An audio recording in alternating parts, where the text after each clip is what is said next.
So sa video na ito, ituturo ko sa inyo kung paano mag-multiply at mag-divide ng fraction.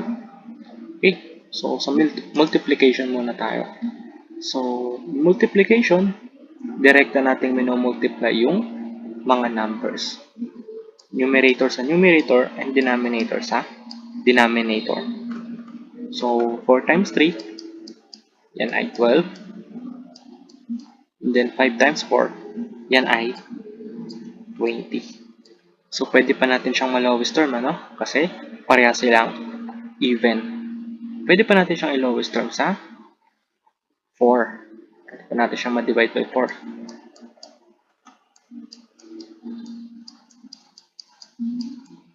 So, 12 divided by 4, yan ay 3. And then, 20 divided by 4, yan ay okay. So, meron tayong 3 over 5 for this one.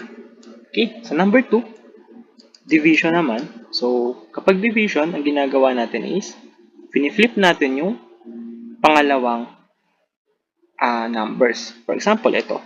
Piniflip natin yan. So, paano ba natin ito piniflip? So, pagpapalitin lang natin sila ng pwesto.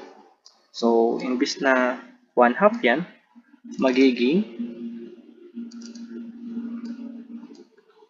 2 over 1. And then, papalitan natin siya ngayon ng multiplication. So, i-multiply na natin sila. So, 2 times 2, yan ay 4. And then 5 times 1, yan ay 5.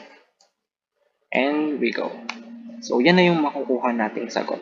So, i-multiply lang natin yung division kapag na-flip na natin yung side na nandito.